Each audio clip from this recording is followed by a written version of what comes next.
Saudações, caros ouvintes! Mais uma vez é um prazer dar início a mais um episódio. Eu sou o CH Pasco, sejam todos muito bem-vindos. Estamos começando mais um Cult Terrinha, o podcast que ilumina a cena cultural do interior do estado.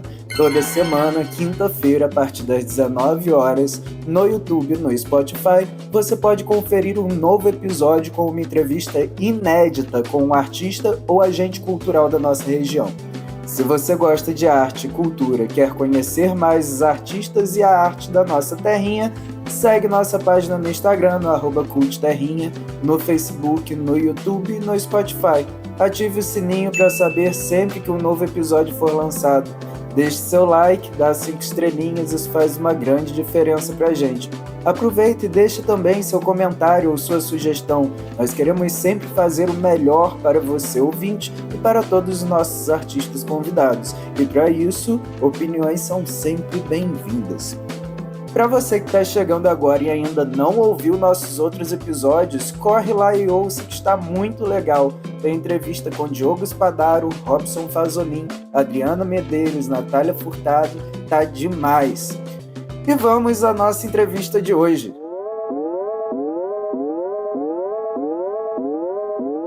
Ele é dançarino credenciado pelo Sindicato dos Profissionais de Dança do Rio de Janeiro, coreógrafo, modelo, escritor, professor, formado em Educação Física e está virando referência na cena da dança na região. Começou as pesquisas de forma profissional na Companhia de Dança 2CM CIA, entre 2003 e 2021, certo? Integra o grupo de dança Portadores de Alegria, que tem um trabalho de inclusão que fiquei encantado. Aliás, inclusão é uma palavra importante no trabalho desse moço. Já participou de diversos festivais, incluindo o Festival de Dança de Joinville e o 17º Festival Internacional de Dança de Cabo Frio, onde ficou em primeiro lugar na categoria Solo Avançado Danças Urbanas, representando o Estúdio Vibre, com a coreografia A Comunidade Pede Paz. Também é o cabeça do projeto Vida em Movimento, que ficou em segundo lugar no edital Dança da Cidade. O projeto visa fortalecer a conscientização sobre a importância da inclusão e do respeito à diversidade, contribuindo para a quebra de barreiras e preconceitos. Seja muito bem-vindo ao Cult Terrinha, Luiz Kamal, tudo bem? Show de bola, muito obrigado, muito obrigado. É um prazer recebê-lo aqui, muito obrigado por ter aceitado o convite de participar do nosso Cult Terrinha. Fique à vontade. Show de bola. Faltou alguma coisa nessa apresentação? Que você não, bem completa, fiquei até aqui emocionado aqui. Muito bom, quando a gente olha para nossa trajetória assim, né? É muito bacana. É muito legal. Kamal, vamos começar falando um pouquinho de você. Você é daqui de Rio das Ostras mesmo? Isso. Moro aqui praticamente há 24 anos, que eu nasci em Casimiro de Abreu, e quando tinha 2 anos vim para cá.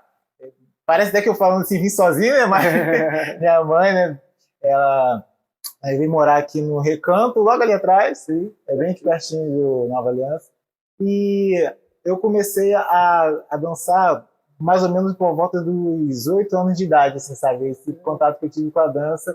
Mas assim, eu moro aqui há 24 anos, mas eu tenho 26. Então, parece que eu moro aqui desde sempre, quando eu falo assim, praticamente desde sempre. Né? E aí quem olha assim fala, você é pérola do Rio das Ostras, que legal. Mas eu me considero riostrense, mas que eu tenho nascido em Casimiro, mas me considero riostrense mesmo porque é uma cidade que eu cresci aqui, vivenciei muita coisa bacana aqui também, voltado para a arte, para a cultura. É muito, muito importante, muito bacana. Eu, com quase 15 anos aqui, quase 15 ou 15, não me recordo exatamente, já me sinto da cidade, né? Já me sinto praticamente riostrense, imagine você, sim, a vida inteira, né? A referência que você tem de infância, onde né? É aqui, não tem jeito, né? É pérola daqui mesmo. Isso, pérola. Não abre. Né? Você começa com 8 anos, e como que foi esse início? Olha, foi muito bacana, porque foi no projeto da Prefeitura de Rio das Ostras, o SIC, SIC 3. esse trecho fica no Recanto, e eu cresci lá praticamente e comecei a ter esse contato, né, com a dança, com projetos sociais, e de lá eles me mostraram como que eu poderia estar mostrando um pouquinho do que eu vivenciava ainda mesmo na infância e colocasse também nas aulas. Então eu comecei a partir daquele momento de expressar um pouquinho do que eu vivenciava, muitas das vezes as brincadeiras de rua, ou às vezes até algumas coisas que eu via dentro de casa, e eles oportunizavam, né, essa forma de me expressar lá dançando, e dava todo incentivo. Ô Luizinho, o apelido na época era Luizinho. Vai, Luizinho, dança aí, Luizinho. Você gosta de faz o passinho do Michael Jackson, gostei. E esse contato foi muito importante para mim. Assim, se for pegar pela ideia de que a infância vai praticamente dizer como vai ser você na vida adulta, com tudo que você vivencia, eu digo que hoje eu sou muitas das coisas que eu vivenciei na infância voltada para essa parte da dança, da cultura no geral, sabe? E esses projetos foram muito importantes também. E sempre com a dança de rua, o street dance, né? Tem qual já dancei até lambada. Já dancei de tudo um pouco, forró, lambada. E aí, na parte da dança de rua, das danças urbanas, eu assim, tive contato de forma mais constante no CIEP, quando eu queria para o ensino fundamental. E aí, a partir daí que eu comecei a ver esse lado do hip hop e tal, e me apaixonar também por esse estilo. Bacana. E o que te apaixona? É a forma como eu consigo me expressar, me desconstruir, sabe?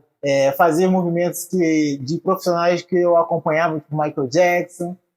Antes eu assistia muito o vídeo do Chris Brown também, sabia todas as coreografias. E aí eu ficava acompanhando, bem pequenininho assim, olhando o vídeo na Lan House. Ó, já entreguei a idade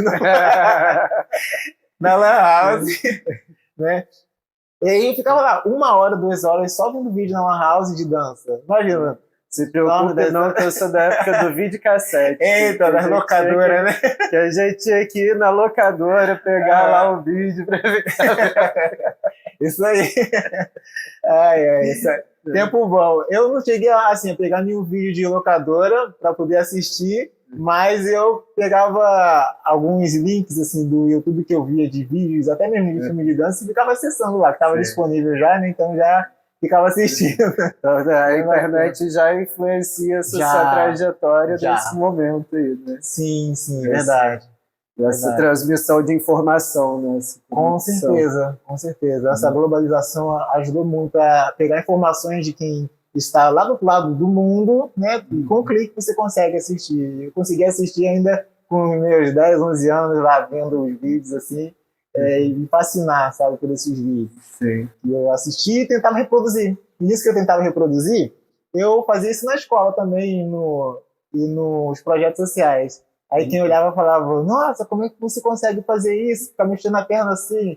Aí eu falava, não sei, só sei que eu tô mexendo, né? E eu consegui fazer, foi de um vídeo que eu assisti. Então sempre esses vídeos influenciavam bastante também. Que bacana. E tem outros artistas na família ou você é o primeiro? A minha irmã gosta muito de dançar também.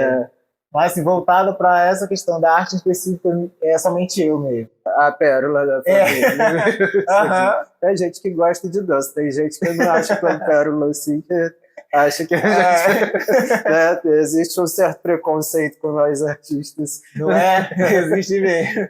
Mas tudo bem, pra gente é uma pérola. Com certeza. Da família. Né?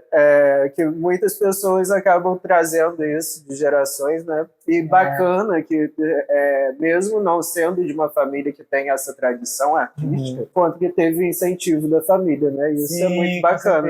Que às vezes, quando tem o artista aí mesmo, é que você não consegue o maior incentivo, né?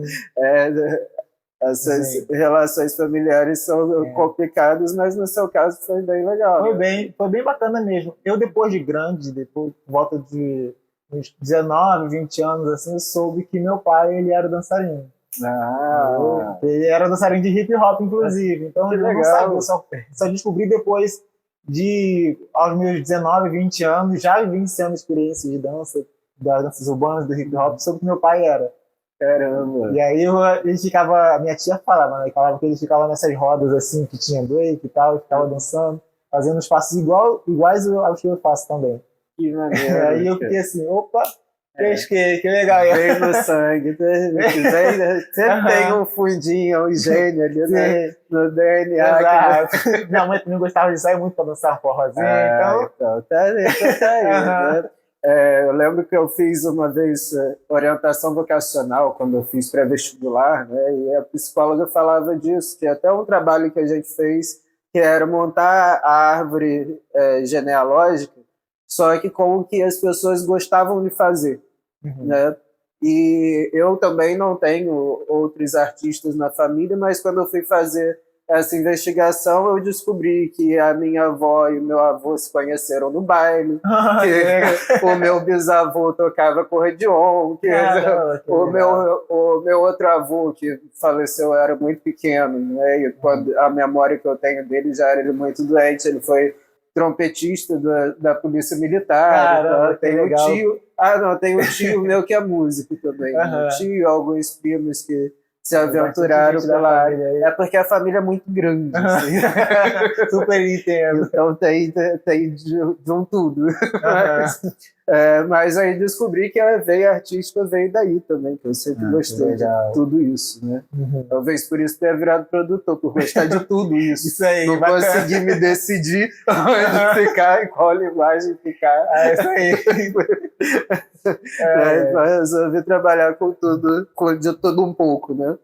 Tem algum dançarino especial que você veja tenha tido uma influência melhor, perceba uma influência maior no seu trabalho?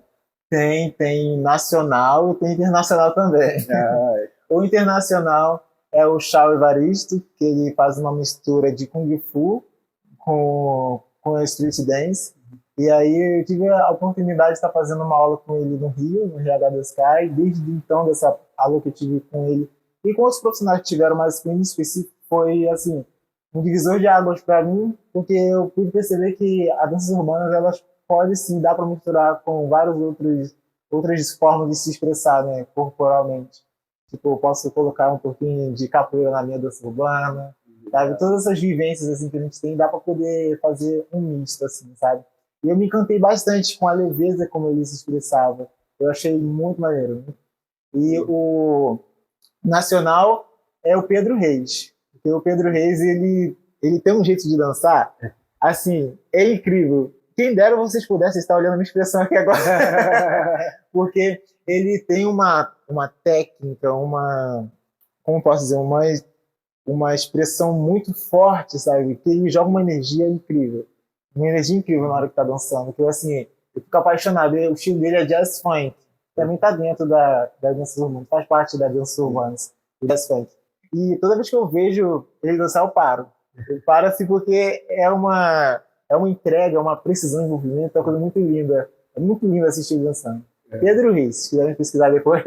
Vamos procurar, depois eu vou... E aqui na cidade também tem bastante... Eu tenho bastante referência aqui também na cidade. Até desculpa se cortar um pouquinho, tem bastante referência aqui na cidade também.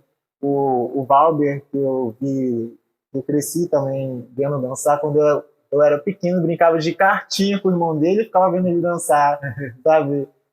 Dentro da casa dele lá, eu ficava vendo ele dançar. Eu tenho o B-Boy pequeno, o Bruno, ele também dança pra caramba, ele tava vendo os vídeos na praça, então assim, bastante gente da cidade também que é referência pra mim. Legal. É bom saber dessas referências. Né? Vamos valorizar o nosso artista local também. Com certeza. Né? Com certeza. Afinal de contas, alguns deles te ensinaram, né? Passando por essa. Sim. E meu professor de dança, o João, também. Sabe? O da TCMC, o professor de dança dele, o da TCMC, me ensinou, assim, basicamente, muitas das coisas que eu sei hoje, com esse olhar mais profissional, o método de orientação dele também, isso aí tira o chapéu. A gente estava falando agora há pouco também sobre essa questão de que não tem como você ser ser professor de dança não ser artista, né? Que em algum momento você passa pela criação. Exato. Na dança você não tem muito essa coisa de ficar só na teoria, né? Você tem a prática, é o principal, é o essencial, né? Na dança, o movimento. Né? E então esses artistas, né, também te influenciaram, né? Sim, te deram aula. E você continua influenciando também. Com certeza. Esse é o papel da arte, né? Você vai passando de geração para geração, e uma coisa da arte que ela tem, assim, que torna tudo mais possível é o fato de você conseguir compartilhar. O tempo inteiro você está compartilhando tudo que você aprendeu, sabe? E aí você compartilha com o próximo, esse próximo que aprendeu com você compartilha com o outro, e assim vai. E assim também que surgiu o hip hop, as danças urbanas no geral. Né, com esse fato de você compartilhar, trocar experiências de movimento. Isso é muito bacana. A transmissão sempre foi muito no tete-a-tete. Né? Isso, exato. Exatamente. E engraçado, é interessante perceber que é um negócio, o hip-hop, para mim, assim, a linguagem toda, não só a dança, mas todas as linguagens que envolvem o hip-hop, fala tão alto, né, que quando você para perceber a influência da internet para esse grupo, assim, o negócio ganha uma dimensão sim, com certeza. fenomenal, assim, é um movimento muito grande, né, que expandiu muito, porque eu acho que é isso, tem essa identificação, né, quando você fala, é a forma de se expressar, entendeu? Essa possibilidade de expressão e essa possibilidade muito clara, né? Sim, com certeza. E o mais bacana de analisar isso é que assim, cada país teve a sua experiência de crescimento também com essa globalização, sabe? E aí, a forma, por exemplo, o que aconteceu a Revolução Industrial, os países envolvidos, as pessoas que foram afetadas por essa Revolução Industrial, passaram por um processo, e aí você vê, assim, hoje em dia, com o surgimento do hip hop, ele vai abrangendo, pegando vários países, que pessoas que são descendentes de pessoas que vivenciaram essas situações, eles vão expressando o que os avós falavam daquele determinado momento, tipo, eu vivenciei, por exemplo, o êxodo rural, por exemplo, aqui no Brasil, vivenciei o êxodo rural e tal, e aí os avós vão contando para os filhos vão contando, e aí chega no dia de hoje, a movimentação e a criação mesmo até da dança pode ser baseado nisso, nas histórias que os avós contaram, que passaram para a mãe, e que o filho que ouviu interpretou tudo que aconteceu com os avós e foi passando de geração para geração e criou um movimento com aquelas histórias, sabe, do passado. Isso acontece na sua coreografia? Bastante. bastante. Porque assim, eu costumo expressar com tudo que eu consigo ter de informação, de histórias do dia a dia, de filmes, etc. Filmes nacionais, internacionais, eu costumo me inspirar para poder criar bastante passo, bastante movimento, assim, fica bem legal. Me conta um pouquinho sobre como que é esse processo de criação coreográfica. Assim.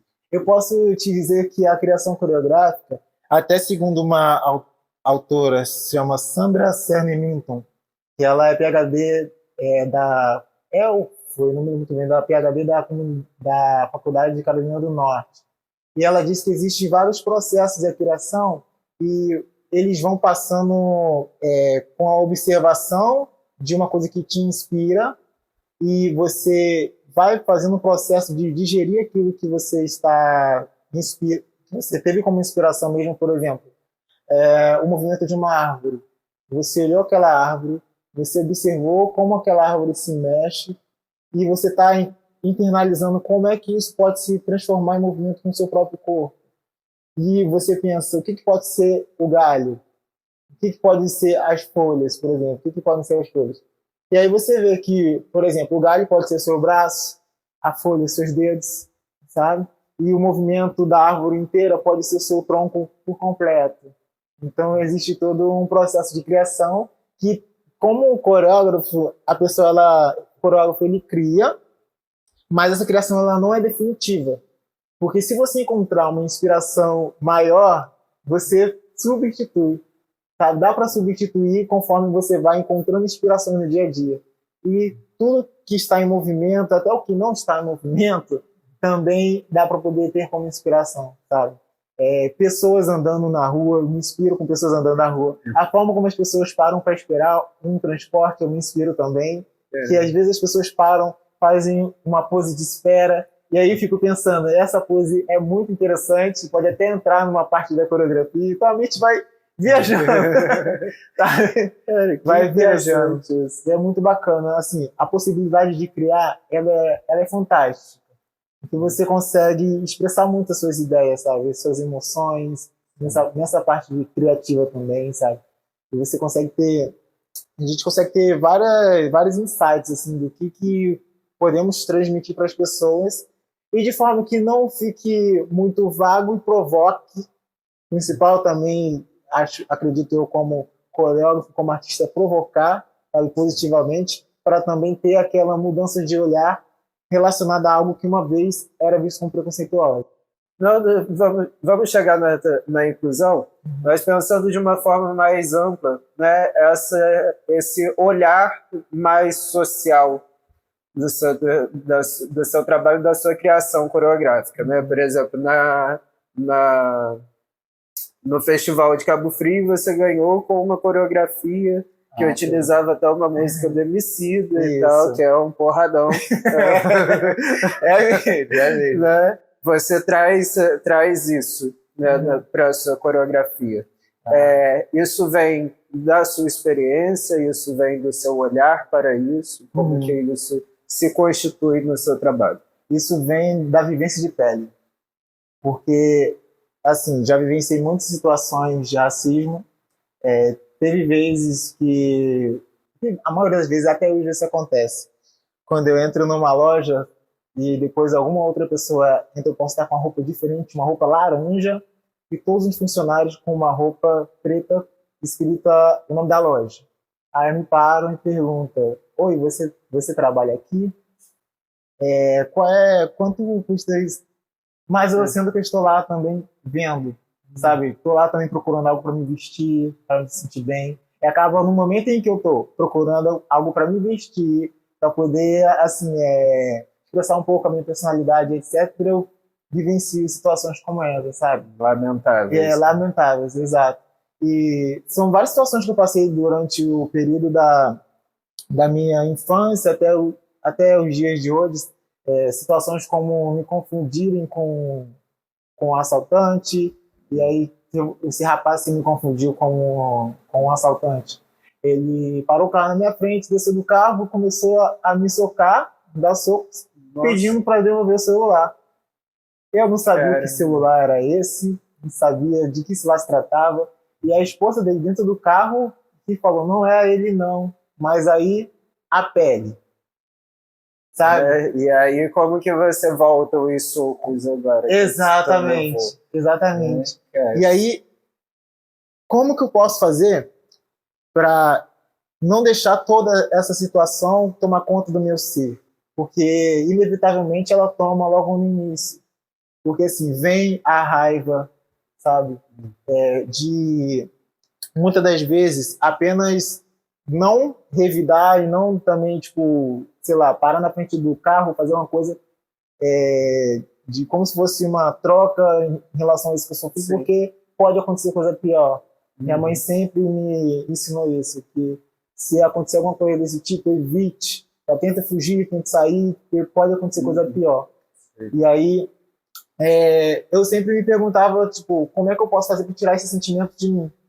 E aí que a dança surgia, sabe? É aí que as músicas e a forma como eu ouvia entrava dentro de mim e transformava tudo aquilo que eu vivenciei em movimento. Então, tipo, eu usei no festival um estilo chamado Krump, que é um estilo de dança que expressa bastante agressividade, assim, sabe? E faz parte do próprio estilo. E passa uma ideia, pode parecer que o dançarino está com raiva, mas na verdade está contando uma história que não tem nada a ver com essa questão de raiva também. Mas no meu caso, lá a música também tinha essa parte Porque foi justamente na parte, primeiro sequestra eles, rouba eles, mente sobre eles, nega o Deus deles, ofende, separa eles. Então, tipo assim, cada frase foi como se fosse um soco, sabe? Então, tipo, e aí foi onde eu consegui me jogar e expressar tudo aquilo que vivenciei naquele determinado momento. E aí, além disso, tipo, não é exclusivo somente do Escamão. O povo preto, o homem preto, a mulher preta sofre na sociedade por conta disso, sabe? Pela cor da pele. Então, tipo, tem que encontrar uma forma, a gente precisa encontrar uma forma de se expressar muitas das vezes por conta disso. Sim, né? Que não é nem só uma necessidade de expressão, mas a necessidade de desabafo. Exatamente. Porque por mais que isso aconteça, e eu assim também não sou branco, então eu já vivi minhas situações também, mas compreendo que vivo menos por ter um tom de pele mais claro, o que é um absurdo em si, né? É surreal demais, assim, né? A gente perceber e pensar que tem pessoas que não veem isso como um problema, né? Chama de mimimi. Exatamente. Então, e conhecer essas experiências, né? Dar voz a isso, é um processo para que a sociedade, que bom que tenham muitas pessoas que nunca vivenciaram isso, sim, né? Mas não negue que o outro não vivencie. Exatamente. Né? Não é porque você nunca presenciou, nunca sentiu isso na pele, que isso não exista no mundo. Exatamente. Né? Isso existe. E a gente precisa dizer, né, que isso existe. Sim, com certeza. Com certeza. E assim, eu dou aula também no Portelinha, né, como você havia mencionado no início do projeto Vida em Movimento. E lá são pessoas que também vivem bastante esse tipo de situação, de preconceito, até mesmo preconceito por estarem dentro da comunidade Portelinha. Que eu vou falar, Portelinha, não vou nem entrar lá, que lá é perigoso demais, etc. Mas, assim, na Portelinha tem pessoas, sim, que são envolvidas com tráfico, como qualquer bar que você for entrar aí, você vai ver pessoas que são envolvidas com tráfico.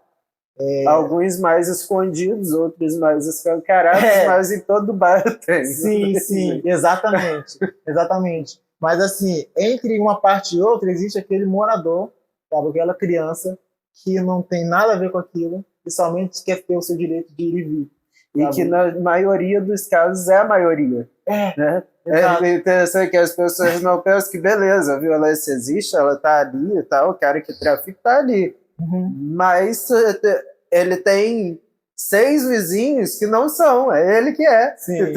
Assim como tantas outras coisas. Tipo, exatamente. Poderia ser professor, ele poderia ter outra coisa, ele é traficante, beleza, é um crime sim, né? Não deveria ser, não, mas eu moro do lado dele, não é por isso que eu sou também. Entendeu? Assim como não é porque o meu vizinho mora do meu lado, que ele é professor de arte também, que ele é produtor também. Entendeu? Sim, exatamente. As pessoas precisam se dar conta disso. Sim, com certeza. E assim, pegando esse viés de análise de situações de casos, né? Eu acompanhei muito as situações eu digo assassinato, que é muito difícil você falar bala perdida quando existe um projeto de necropolítica no Estado, sabe? Tipo, você vê que aquele fato de você não ter uma estratégia para poder chegar e combater o crime, já chegar atirando sem perguntar em nada, aí ocasiona muita morte de criança em escola, criança dentro de casa. E foi uma das partes mais tristes que eu tive que olhar para a criação coreográfica para esse festival. Porque eu vi cenas, tipo, diversas cenas, assim, sabe, de crianças que estavam dentro de casa apenas no momento levou uma bala e veio a óbito, sabe? E história também de 5 garotos que estavam num carro, sabe, foram comemorar o primeiro... Isso aqui, essa parte, eu fico até emocionado. dá vontade de chorar real, porque tipo, eles estavam indo comemorar o primeiro salário de um dos colegas e atiraram no carro, sabe? Tipo, 111 tiros no carro de jovens que estavam indo comemorar o primeiro salário. Então, aí, por exemplo, as pessoas chegam e falam: você tem que sair dessa vida e tal, não sei o quê, ou vai procurar um trabalho.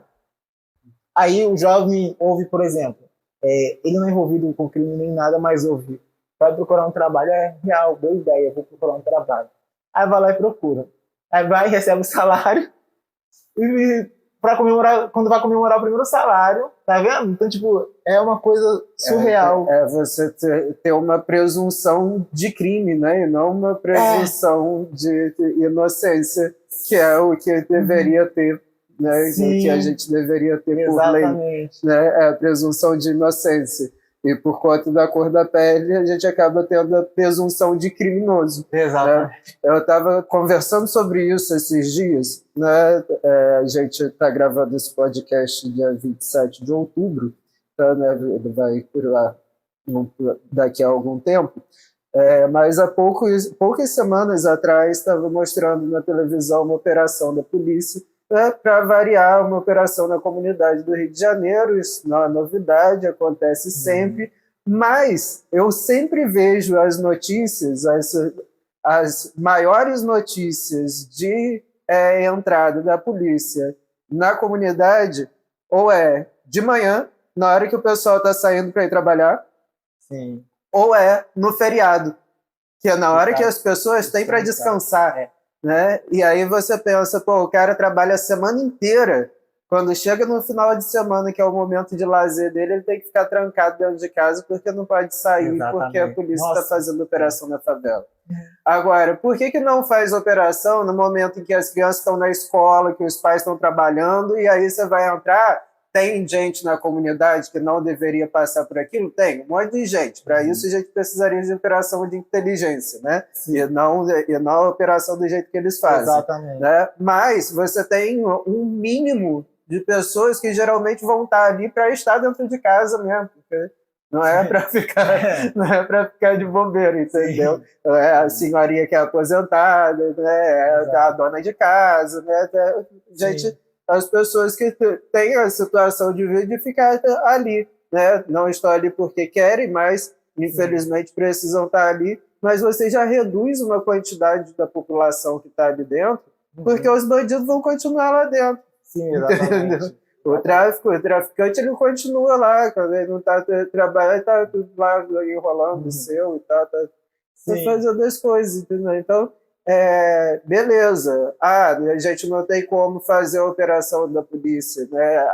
Preciso fazer a operação, preciso fazer uma questão política de território, mas beleza, por que não buscar formas e momentos de você ter menos pessoas dentro da comunidade? Não chegar, por exemplo, como aconteceu há poucos tempos atrás, no Dia das Mães, durante o dia. Entendeu? As pessoas indo ver suas mães, algumas preparando comemoração, faz um churrasquinho, um almocinho e tal, uma coisa para receber os filhos e tal, ou o filho vai para outro lugar, um deslocamento.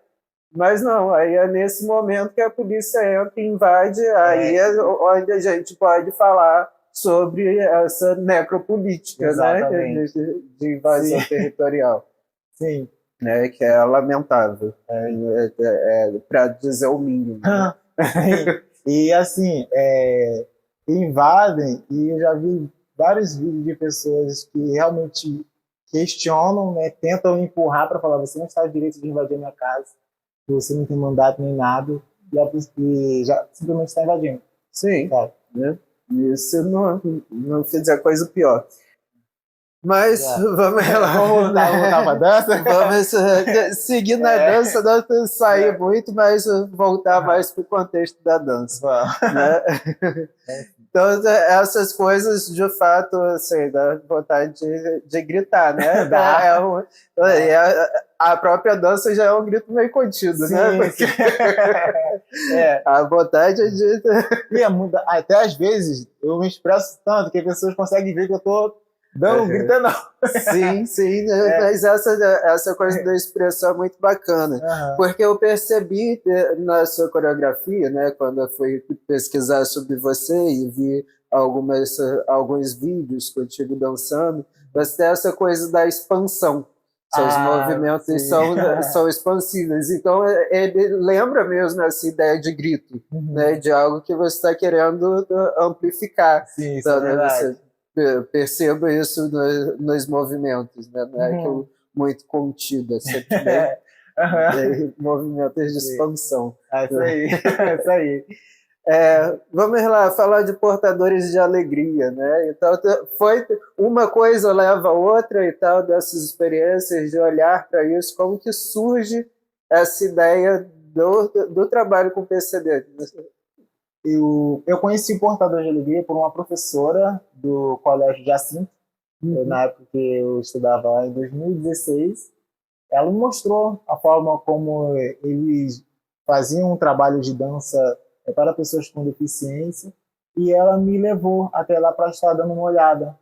Me apresentou o pessoal lá, e eu tive o primeiro contato com eles assim, foi num espetáculo de dança, onde teve um dançarino que iria fazer uma parte de um papel principal, assim, e aí ele não estava muito bem, e falou para a moça que não iria dançar. Aí eu, sem saber como é que era o espetáculo, como é que era a coreografia, como é que era o roteiro de tudo, eu falei, então eu vou dançar então, tá? Não fica assim não fica triste. Eu falei com ela, a Vânia é uma senhora já, ela tem acima dos 60, para me entregar, acima dos 60 ou 70 anos. E aí eu falei para ela, eu vou dançar com a senhora, sabe? E aí foi ali no primeiro contato que ela olhou assim para mim e pensou, nossa, que iniciativa bacana você teve em se disponibilizar para poder dançar e tal. E acabou que esse rapaz que não ia dançar conseguiu aparecer, né? E aí o espetáculo ocorreu, como todas as emoções acontecem, né? Mas o meu primeiro contato foi por intermédio dessa professora mesmo, que já atuava lá como professora de teatro. E aí, assim, na minha família, eu tenho uma tia que é PCD, e a minha tia, ela tem esquizofrenia. Então, várias vezes, a gente, lá no quintal, lá onde eu morava com a minha mãe, ficava ouvindo ela falar, tipo, sozinha e tal. E aí, as pessoas tinham um preconceito com ela na rua, né? E muitas vezes até dentro de casa, vou ser sincero. De zoar, até os filhos da minha prima ficavam zoando, tipo, tá, não sei o quê. Mas eu tinha um olhar diferente, eu não sei explicar. Eu sei que eu tinha um olhar diferente desde criança com ela, sabe? Eu me aproximava mais dela, eu abraçava ela, sabe? Coisa que, assim, as outras pessoas raramente faziam, sabe? Sim. E aí eu percebi esse contato, até mesmo antes de conhecer o Portador, que eu, assim, me aproximava mesmo muito dela, de forma muito afetuosa, sabe? E eu a acolhia, sabe? Sim. Parecia até que eu já compreendi o que era, sabe? E eu a acolhia, e depois eu percebi, caramba, eu estou no Portador de Alegria, e o Portador de Alegria, quando surgiu, eu tinha 2 anos de idade, entende? Aí, tipo, eu, com essa minha tia, eu tive uma experiência muito boa, assim, de acolhimento, de proporcionar um acolhimento. Então, eu acolhia bastante ela, sabe? No momento que ela precisava também. E aí, eu, com o Portador de Alegria, praticamente me encontrei, assim, sabe? Nos lugares em que eu não me encontrava, eu me encontrei no Portador de Alegria.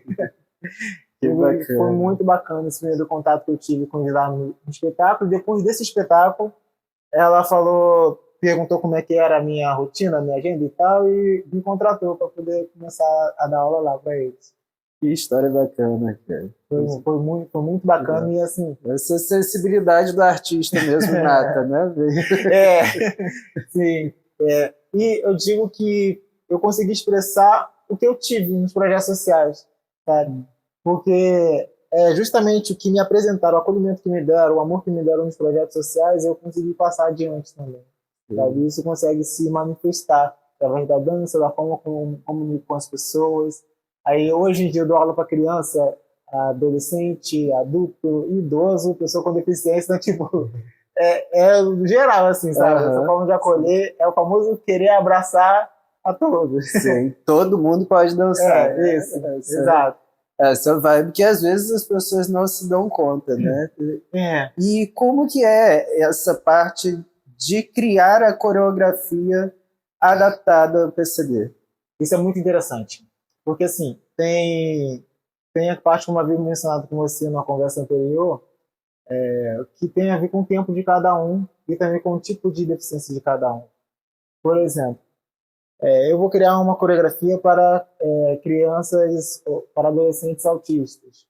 Dentro da sua especificidade, alguns apresentam a estereotipia, que é o ato de ou sacudir às vezes as mãos, ou balançar o corpo para frente e para trás. Isso tem a ver com regular as emoções. Se ele está muito feliz ou extremamente nervoso, essa intensidade de ir para frente e para trás vai aumentando, sabe? E assim, tem dois lá no Portadores de Alegria que tem essa estereotipia de estar indo para frente e para trás, para poder regular um pouquinho todas essas questões emocionais, etc. E tal, e até mesmo dos próprios pensamentos. E aí, por meio da dança, eu consigo pegar o movimento natural da estereotipia e usar outros tipos de movimento com o braço, por exemplo, sem pedir para não fazer, porque é algo que não vai acontecer. Não tem como você pedir para não fazer uma estereotipia que já é do tipo de deficiência da pessoa, a estereotipia do autismo. Então você trabalha para aproveitar esse movimento na criação da coreografia. Sim, exatamente, porque assim, o Vygotsky, ele dizia que a gente não tem que pegar e criticar a pessoa com deficiência, mas tem que aproveitar o que ela tem para oferecer de potencialidade, sabe? Sim. E aí você pega o que ela oferece de potencialidade e começa a criar. Sim. O que não é muito diferente de qualquer ser humano, né? Exatamente. Exatamente. Todos nós temos nossas limitações, né? Deles talvez mais aparentes, às vezes. Entendeu? Mas esse processo deveria ser entendido como exatamente. um processo para qualquer ser humano. Exatamente. Né? Mas é interessante que a dança, ela trabalha com movimento, ela é muito cheia de regras, né? Da maioria das linguagens. Isso né? Então, assim, eu me surpreendi muito quando eu vi o trabalho de dança. Já tinha visto alguma coisa assim, com cadeirantes e tal, mas ainda não tinha visto. A primeira coreografia que eu vi, você estava dançando com uma moça. Ah, sei, a Elisângela. Isso, acho que foi uma música do Johnny Hook, que é a Marginal. Acho que isso. E aí, o trabalho que eu fiz com a Elisângela de coreografia foi muito bacana essa construção, porque assim, ela tem uma contração muscular involuntária, onde as mãos e a parte do antebraço, ele fica tremendo quando vai realizar alguns movimentos. E, assim, não tem um alcance, às vezes, de esticar o braço inteiro. E, por exemplo, para você fazer um movimento que precisa elevar o braço todo, como você havia mencionado essa questão das regras, como é que vai passar para a pessoa que não consegue elevar o braço em sua totalidade por conta da atrofia muscular? Sabe? E aí você vai e você deixa o seu movimento na mesma altura do limite do braço da outra pessoa, da pessoa com deficiência que não consegue levantar tanto o braço assim, para que fique uma coisa, parece combinada assim, né? E orgânica, sabe? Sim. Nas danças eu costumo fazer uma dança mais livre, então não costumo seguir muita regra, como tem de vários estilos específicos. Dança livre que tem uma regra, ser livre. Exato. Ser livre, ser feliz, se expressar, misturar estilos. E tem dança que você não pode misturar estilo, que você já descaracteriza aquele tipo de dança. Eu tava falando que eu venho da dança de salão. Na dança de salão acontece muito isso. Tem alguns movimentos que são de uma dança específica, que você não usa aquele movimento em outras coisas. Exatamente. Né? Fica ali. Exatamente. E assim, com ela, foi uma construção muito bacana, porque teve muito essa questão do contato e respeitar o tempo de movimento dela, de tempo de abaixar o braço, que é diferente do meu tempo de abaixar o braço, sabe? E aí... Que deve também existir uma preocupação na escolha da música, né? Também do beat da música. Com certeza.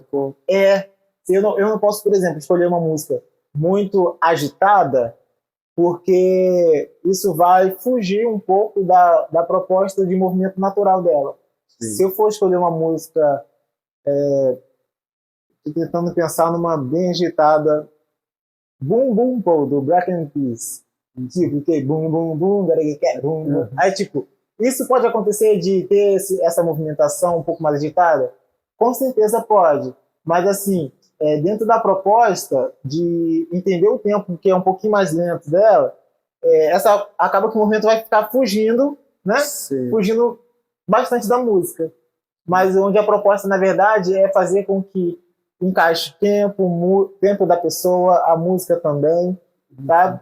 E pode até haver um remix, por exemplo. Pode ter até uma parte onde coloca uma parte rápida e ela, com o braço, com a cabeça, faça um movimento um pouquinho mais rápido e depois volto pro lento também, sabe?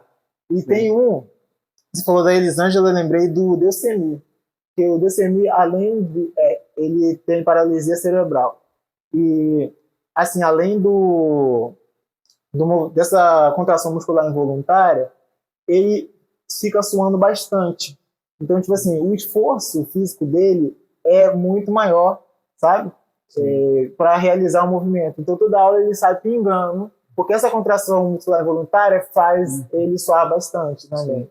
E você também é profissional de educação física, né? E isso de alguma forma contribui também para o processo fisioterapêutico e tal, de movimentação do corpo desses pacientes também. Sim, com certeza, porque assim, os meus alunos eu procuro estar, como eu havia comentando com você, sobre respeitar o movimento. Então, eu consigo perceber onde acontece uma trava na hora do movimento e onde não dá mais para esticar, e aí eu peço para retornar de forma mais devagar. Eu consigo perceber também qual é a posição, por exemplo, que ele faz que provoca um desequilíbrio.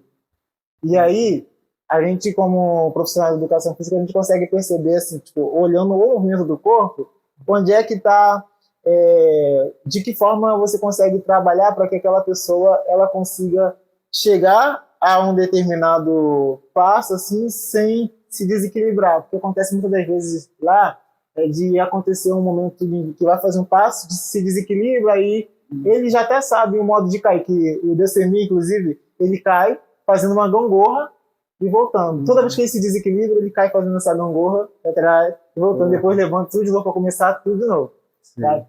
E aí, assim, antes de passar para outros movimentos, a gente vai estudando. E lá costumamos fazer muitos laboratórios. E o que são esses laboratórios? São pesquisas de movimentos para você ver qual é a resposta que o seu corpo dá para determinado tipo de movimento em que o professor sugere. Por exemplo, eu vou pedir para levantar uma perna e abrir os dois braços lateralmente. Como que o seu corpo reage a isso? Quantos segundos consegue ficar? E aí, assim, por meio disso, que começam as criações coreográficas. Por exemplo, eu vou inclinar meu corpo. Você pode inclinar o seu corpo para frente 1 minutinho e depois esticar o seu braço para frente, igual na mesma direção do corpo. E aí, se perceber que vai desequilibrar, aí a proposta sobe um pouquinho mais o tronco para proporcionar um equilíbrio maior e aí realiza agora o movimento com o braço de novo. Então, foi muita pesquisa de movimento para poder conseguir passar uma coreografia e eu fazer com que ele dance de forma mais tranquila, sem haver tanto desequilíbrio, fazer com que caia, sabe? Sim. E aí isso você consegue aproveitar bastante para, na hora da criação coreográfica, você ver o que tem de melhor para oferecer na hora do laboratório, e aí com isso surgem várias coreografias. Sim. E eu costumo dar autonomia para criar mesmo também. Eu costumo passar, mas também costumo pedir sugestões de movimento. Que quando eu peço sugestões de movimento, geralmente é o que eles mais têm costume de fazer e a zona de conforto deles também está ali e fica interessante, porque são movimentos bem bacanas. Eu lembrei de um exercício agora que eu fazia com os meus alunos, né, na aula de dança contemporânea, essa experimentação coreográfica pegando como referência a Trisha Brown, né, que tem essa ideia de acumulação de movimento. E aí eu colocava eles em círculo, dinâmica bem simples, e pedia para cada um ir fazendo o movimento e a gente vai repetindo, né? A pessoa faz o movimento e aí vai somando um movimento com o outro, né? Criando assim, uma coreografia, né, básica. E aí muitos deles, né, ficavam naquela de que movimento que eu faço? E aí tipo coçava a cabeça e aí eu aproveitava o movimento, coçar a cabeça, e aí a gente fazia isso também, o movimento. É muito maneiro, muito maneiro. Isso é muito legal, muito interessante. É muito interessante porque assim, tem um estúdio de dança fica nos Estados Unidos, chamado Movimento Lifestyle, que é o movimento do estilo de vida. Então, tudo que você faz no seu estilo de vida pode se transformar em movimento.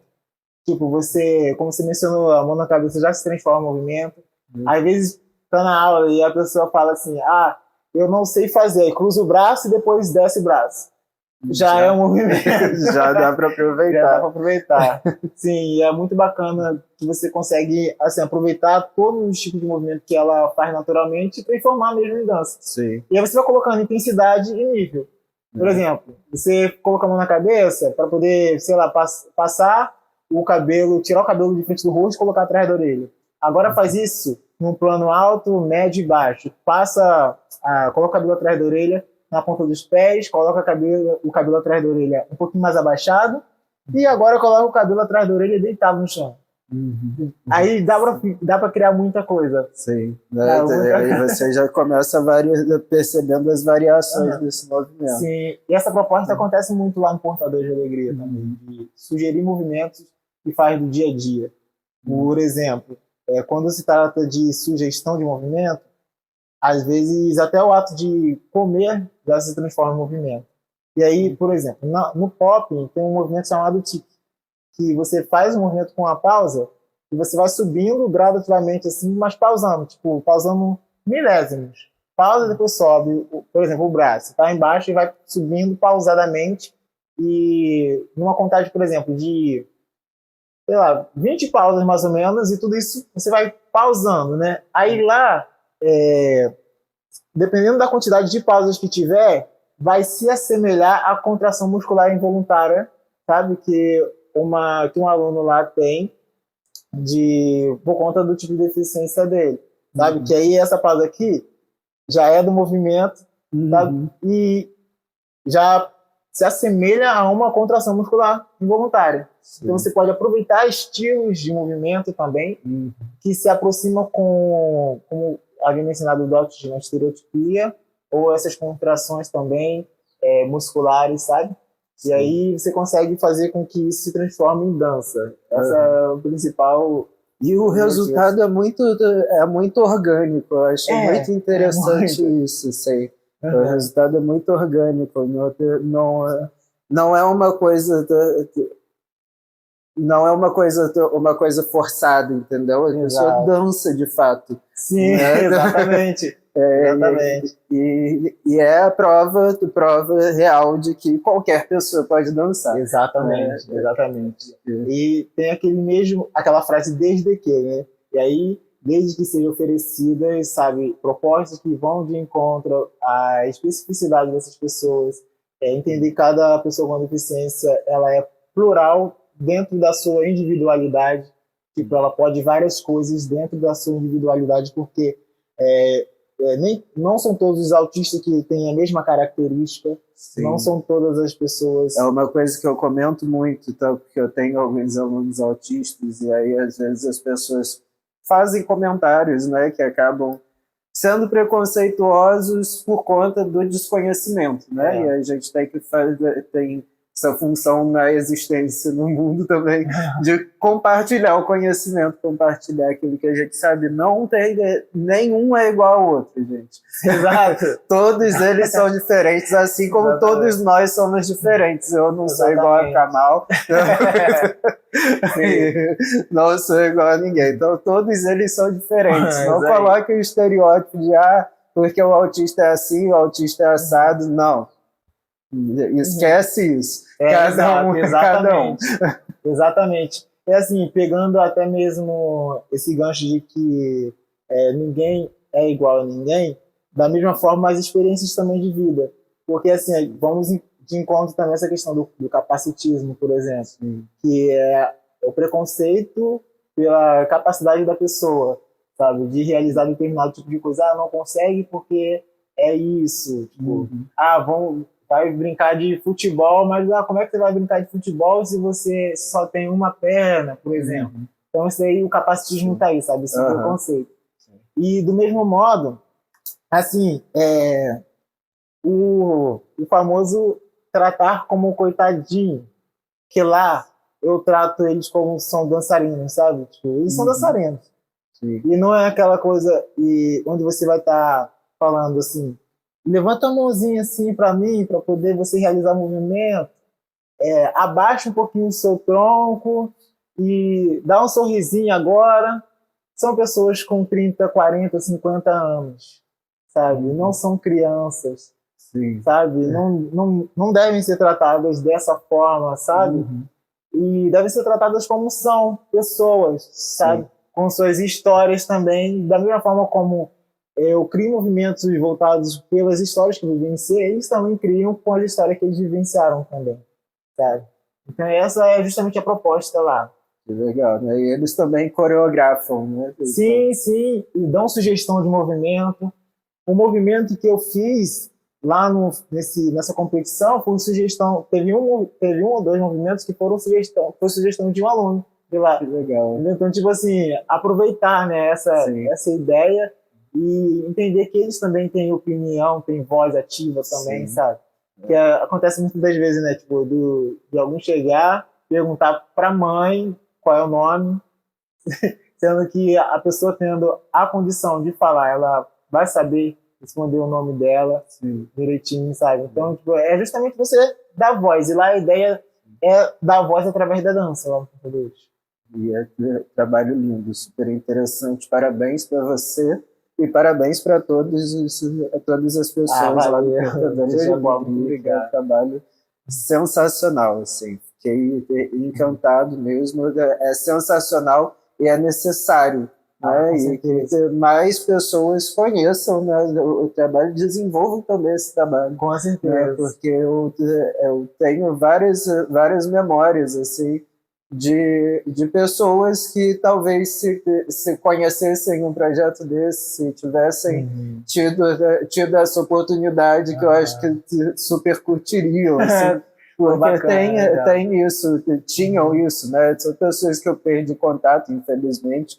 A vida leva a gente por alguns outros rumos que a gente acaba se afastando de pessoas, não porque a gente queira, mas porque a vida acontece de outra forma, né? Sim. Tem dessas coisas. Mas assim, tem pessoas que eu me recordo que, que a pessoa, se tivesse visto um negócio desse, né, ia curtir com certeza. Eu imagino. Né? E lá então, tem dança, tem teatro, tem várias atividades de expressão corporal, dança contemporânea.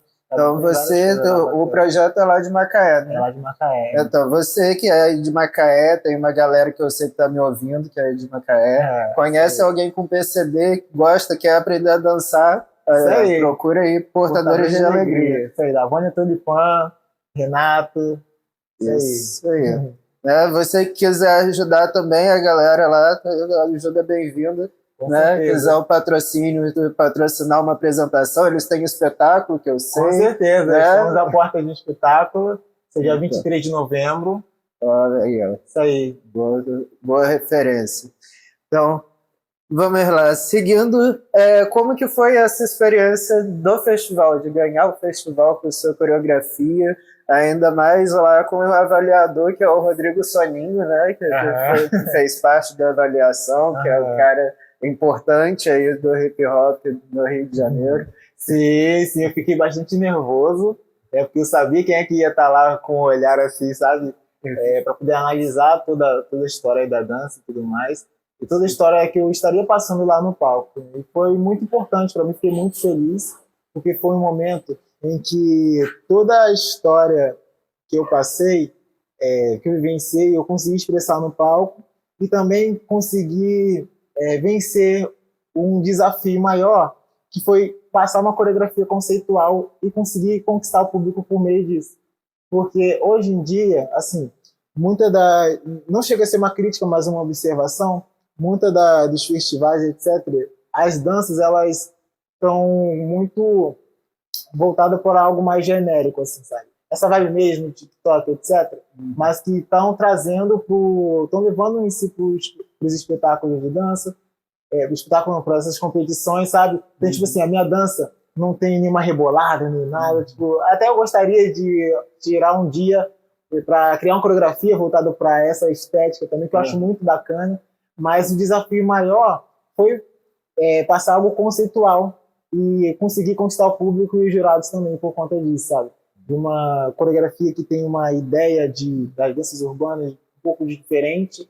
É porque, assim, nos festivais no geral, costumamos ver bastante coisas repetidas, assim, tipo de ideias de movimentos, de dança ou de coreografias, sabe?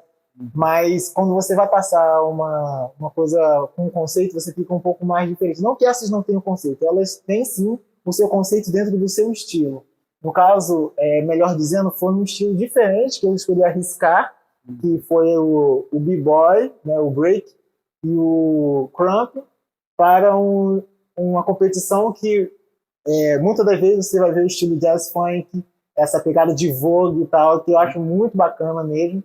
E muitas das vezes até cativa mais o público por conta das músicas agitadas e tal, e o público começa a gritar e vai junto, a plateia vai junto, os jurados também vão juntos. Isso é muito bacana, esses estilos são muito interessantes, bem bacana mesmo.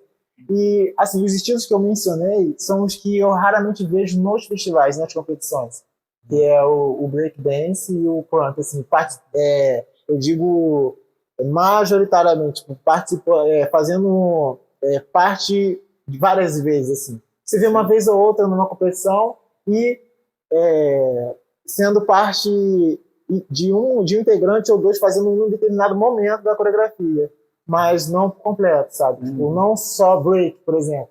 Vai competir um grupão só com break, ou um grupão só com crump, que é um outro estilo que também tem. Muitas das vezes são coreografias que são mescladas. Eu, por exemplo, mesclei dois estilos que, como eu havia mencionado, não existe esse costume de apresentar, que é o break e o crump.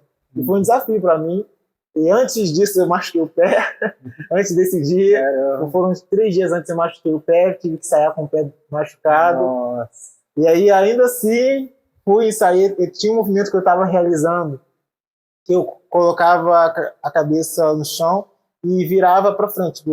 Eu ia de frente, colocava a cabeça no chão e virava como se fosse uma cambalhota assim para frente. E aí, esse movimento eu não estava conseguindo fazer. E aí eu comecei a ter um complexo assim, interno, assim, por causa de autoimagem, né? Que eu achei que eu tinha engordado muito, que eu não estava conseguindo fazer movimento e tal. Que aí eu começava a malhar igual um desesperado, poder tentar ter mais força. Mas aí, assim, eu mesmo com medo, eu fui, sabe? Porque tem uma frase até de um filme, não sei se foi um filme ou foi uma entrevista da Viola Davis, que ela fala que, tipo assim, o sucesso está do outro lado do medo. Então, tipo, eu tô com medo, mas o sucesso está lá do outro lado, então eu preciso passar por ele. Sim. Então, foi uma concretização, assim, do esforço, sabe? Que valeu a pena todo o esforço, toda a ideia, assim, que eu consegui passar, e foi um desafio que foi vencido, de verdade.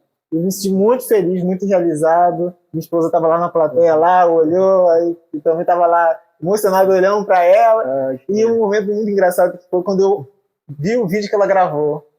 Aí eu fiquei muito, assim, emocionado, porque quando anunciou meu nome, como as pessoas ainda quando as pessoas não me conheciam, né, aquela situação que a gente havia comentado antes, antes do início da entrevista, raramente as pessoas tipo, falavam, não sei o que e tal, mas eu via a voz dela lá direto, tipo, aí a voz dela tava vibrando, tipo, tava só ela praticamente no áudio, sabe? E aí depois aconteceu que eu comecei a dançar, consegui expressar tanto essa energia que no final a galera bateu palmo, gostou bastante. Que legal, né? A apresentação para o público tem essa coisa dessa energia, dessa troca de energia, né? E quando isso acontece, de fato, é muito gostoso, né? Sim, muito. Gente. Parabéns pela sua vitória. Valeu, obrigado. Mas você falou aí do pé machucado, e tal, do medo. Sim. E essa é uma das partes do ser artista, né? O artista ele tem as suas alegrias, que geralmente vem com o resultado do trabalho, né? E tem também as suas penas, né? As lesões no caso de quem trabalha com o movimento, quem trabalha com o corpo, né? Então, o dançarino, o ator, o circense, às vezes você passa por esse tipo de coisa. Não que outros também não passem, né? Mas como trabalha com movimento, acaba acontecendo mais, né? Sendo algo mais comum. Com certeza. Mas também temos a questão do mercado, né? E como que é o mercado para dança? Então, eu digo que para você viver de dança no Brasil, você tem que ralar muito. E mesmo ralando muito, ainda existe essa dificuldade de se manter.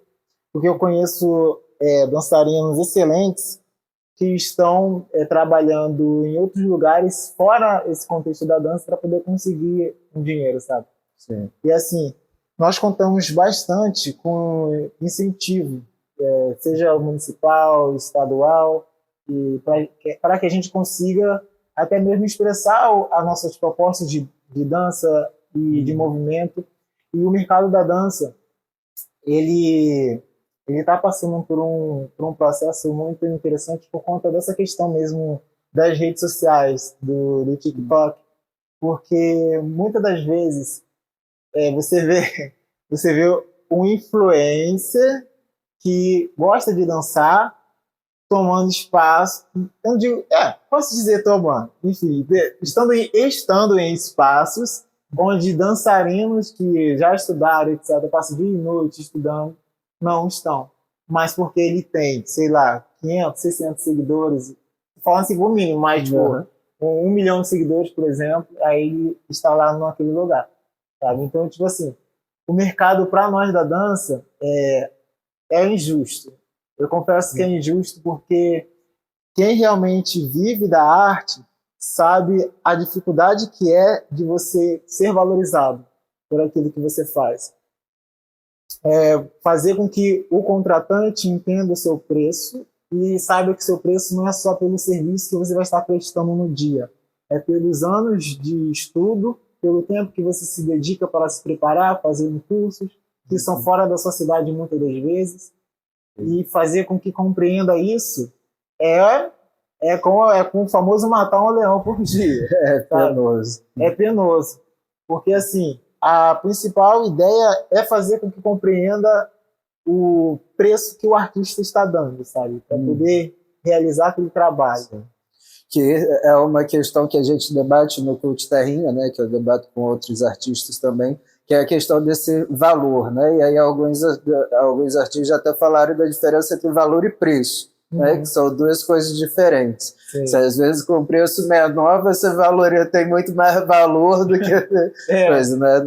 Não é bem por aí. Para você, de onde vem essa valorização?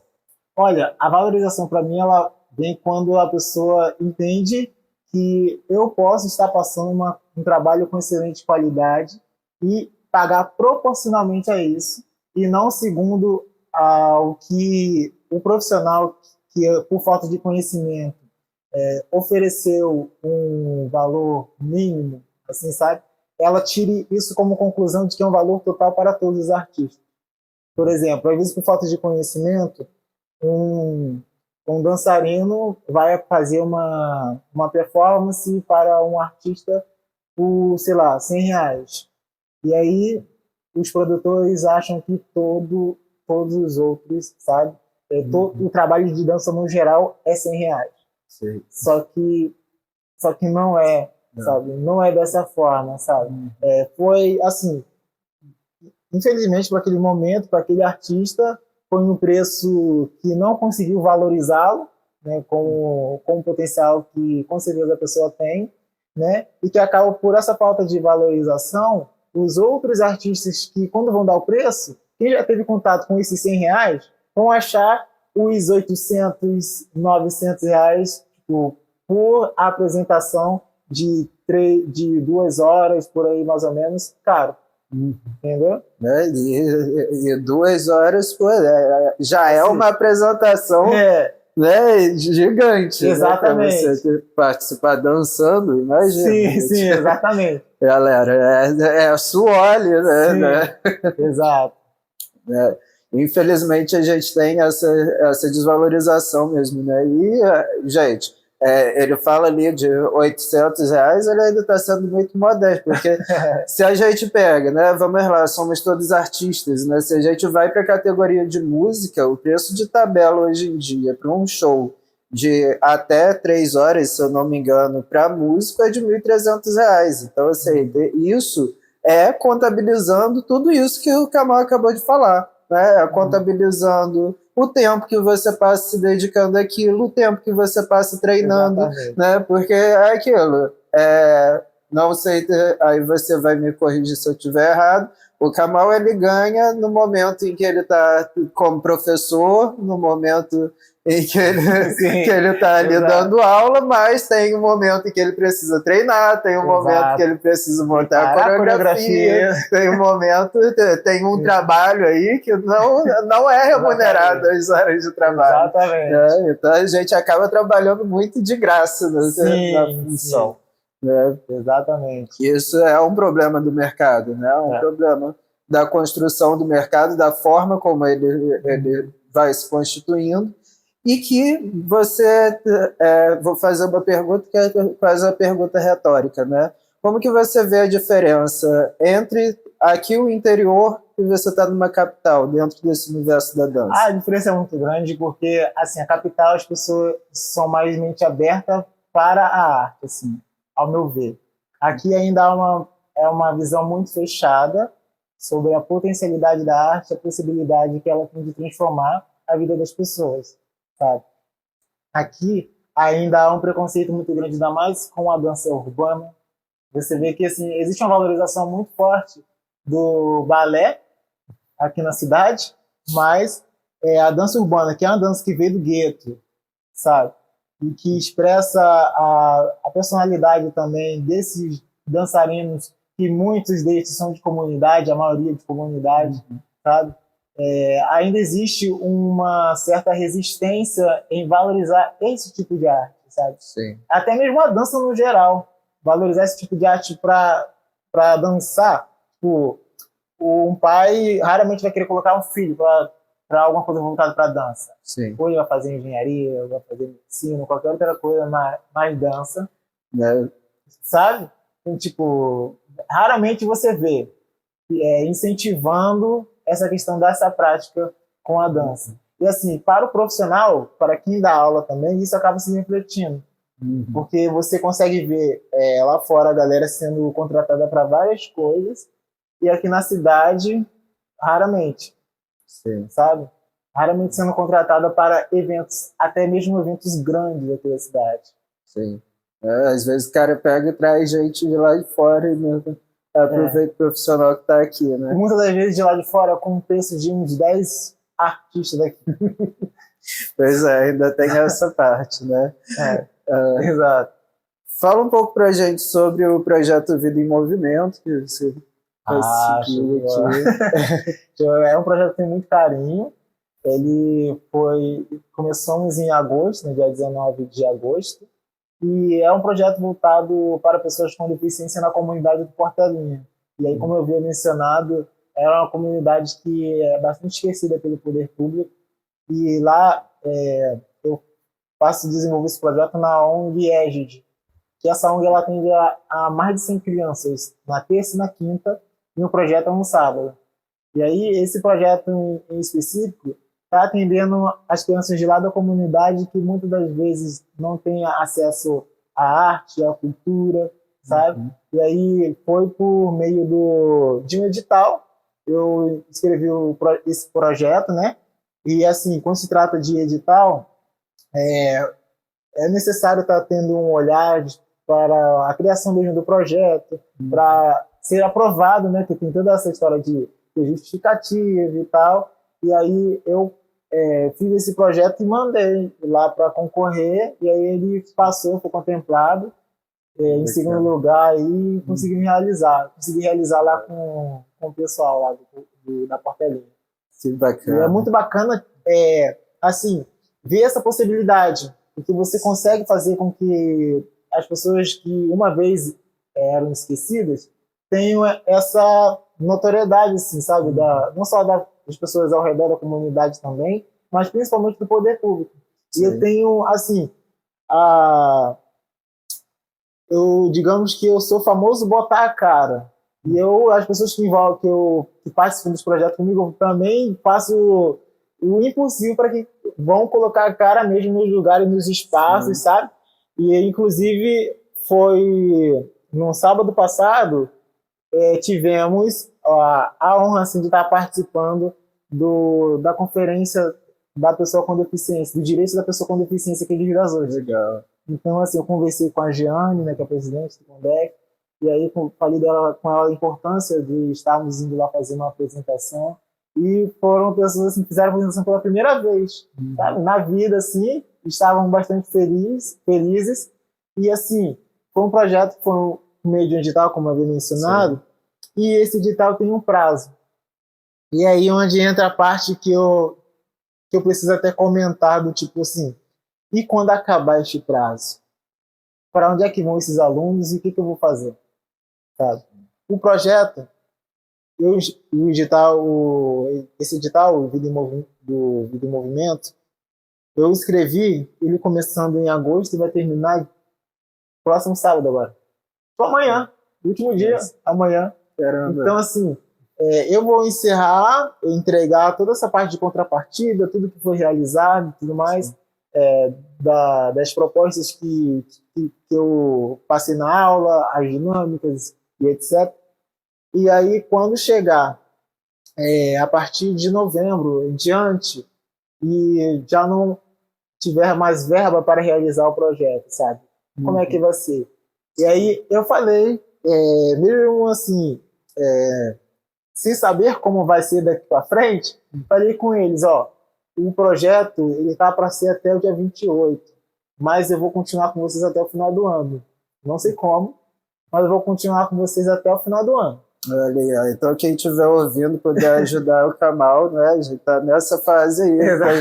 Provavelmente o podcast está indo ao ar com vocês nesse momento que ele está precisando. Exatamente. Então procura aí no Instagram e tal, até @LuizKamal, vai estar na descrição aqui do episódio. Isso aí. Procura lá, entre em contato, depois se o Kamal quiser passar o telefone também. Isso aí, show de bola, com certeza. Não só para esse projeto, mas para outros também, ou para reeditar esse projeto, quem sabe para ano que vem. Fazer o projeto ao longo do ano todo, isso aí. Se tornar uma coisa mais fixa, que é um projeto super importante. Eu acho que é super inovador também aqui para nossa região. Sim, com certeza. Merece continuar sendo realizado. Isso aí, com certeza. E vai ser um prazer, sabe? Até mesmo recebendo lá no projeto, quem quiser fazer parte, quem quiser estar indo lá e conhece alguma pessoa com deficiência que queira levar até o projeto também para conhecer. Vai ser um prazer estar recebendo vocês, com certeza. Isso aí. Kamal, tem mais um monte de perguntas que eu gostaria de fazer, mas não vamos ter tempo no nosso podcast, porque a gente já está bem avançando aqui, né, o tempo do nosso podcast. Costumo deixar aí mais ou menos 1 hora, a gente já passou um bocado disso. Alguns minutos, isso é apenas. Tranquilo. Mas o que você gostaria de falar para aquela pessoa que está lá na dúvida se ela começa dançando, se não começa, então ela precisando de empurrãozinho. Ah, boa, boa. Então, para você eu digo o seguinte, não importa o que esteja acontecendo, se tiver na dúvida entre o vai e não vai, simplesmente vai, mas sem saber do que pode acontecer no dia lá na hora da aula ou algo do tipo, sabe? Tipo, às vezes eu não tenho ritmo para determinado tipo de dança, eu não sei dançar. E ainda que você não saiba dançar, mas você com certeza vai encontrar profissionais que vão te fazer saber dançar e gostar de dançar também. Porque muitas das vezes, assim, a gente fica com essa dúvida, né? Eu vou entrar numa aula de dança, mas será que eu vou conseguir sair bem? Vai ter gente me olhando. Mas, assim, com certeza, vai ter gente olhando, mas não vai ter gente olhando somente para a pessoa em si, sabe? Parando a aula para poder ficar julgando, criticando, porque vai estar todo mundo em fase de aprendizado. Até o professor também fica em fase de aprendizado, e o professor, quando sai para fazer aula com outras pessoas, ele também fica às vezes com esse tipo, eu vou, não vou, mas quer saber, eu vou porque aí isso vai me fazer bem, vai me trazer mais conhecimento também. E sempre que tiver essa dúvida, apenas vá e diga assim, eu vou só para saber como é que é. E muitas das pessoas que falam que vai só para saber como é que é, ela fica. Eu fui um caso desse. Tá vendo? Fui para conhecer e acabei ficando durante um bom tempo por lá. Muito bom. Algum tempo. E é isso, galera. Olha só, tem experiência própria, os outros olhando, depois a gente acostuma. O importante é nós com nós mesmos. Exato. É nós com nós. Exato, exatamente, isso aí. Kamal, que papo maravilhoso. Adorei te conhecer, aprendi muito nesse papo. Desejo que você tenha muito sucesso no seu trabalho, na sua carreira, que você consiga alcançar seus objetivos, fazer esses projetos maravilhosos, esse excelente trabalho, que se multiplique cada vez mais. Muito obrigado por aceitar nosso convite, dispor desse tempo para termos esse papo e apresentar um pouco de você e do seu trabalho para os nossos ouvintes. Gostaria de deixar mais alguma mensagem? Com certeza, com certeza. Assim, a mensagem principal que eu gostaria de deixar é que, assim, a ideia da dança em si é você se conectar consigo mesmo e expressar todas as suas emoções. Então, até mesmo em casa, ou sem contato nenhum com algum estúdio ou aula de dança, você pode estar dançando. Se você quer se expressar ou está chateado com alguma coisa, está triste ou alguma coisa do tipo, tranca o quarto. Eu digo tranca o quarto para quem tem quarto, porque tem pessoas que também não têm quarto, estão em situações de rua e que pode estar próximo de um estabelecimento e ouvir esse podcast, sabe? Então, tipo, apenas dance, sabe? Ouça uma música e deixe o seu corpo dançar de forma livre, sem regra. Porque, assim, nós nascemos com a liberdade e ela também acontece em diversas formas, diversas manifestações corporais. E a dança também nós conseguimos ter essa liberdade de se expressar nossos sentimentos, nossas emoções, inquietações, felicidades, conquistas, medos, traumas. E tudo isso vai nos ajudando a crescer com o nosso interior mais tranquilo. Foi assim que eu consegui crescer com o interior mais tranquilo, que foi uma das principais, assim, um dos principais fatores que está me fazendo estar em paz hoje, ter esse acesso à arte, ter esse acesso à dança e fazer com que essa dança se transforme, entre na minha vida, né? E às vezes até modifique a forma como eu pensava antes e faça com que eu me expresse de uma melhor forma. E, assim, a dança ela tem um poder muito grande de acolher. Então, se você está precisando se sentir acolhido, tipo, só se joga, entendeu? Muito bem. Se alguém quiser conhecer mais sobre o seu trabalho, quiser apoiar algum dos seus projetos, faz como? Só entrar em contato no Instagram, @luizcamal, ou pode ser @portadores de alegria, também Estúdio Vib, que é onde eu também dou aula. E eu tô por lá. No meu Instagram é o que eu mais posto vídeos, posto sobre os trabalhos, porque o Luiz Camal é específico para essa parte profissional mesmo. Isso aí, Pra quem ainda não sabe, Luiz com Z, Kamal com K, tá bom? E o U no final, tá bom, galera? Isso, vai estar aqui aí. na descrição, vou colocar o arroba Luiz Kamal aqui na descrição do episódio. Espero que todos tenham gostado tanto de ouvir esse episódio quanto eu curti fazer. Muito obrigado, Luiz Kamal. Eu que agradeço, valeu pelo convite.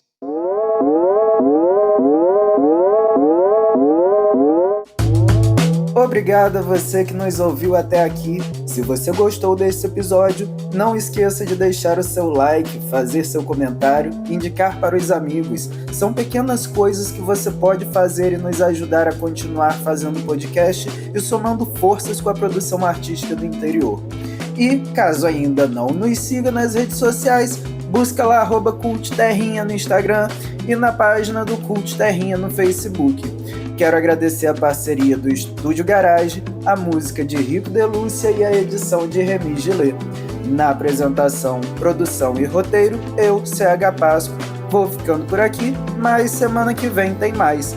Hora de desligar os microfones, mas a arte do interior continua ecoando no coração de cada ouvinte do Cult Terrinha. Muitíssimo obrigado e até mais!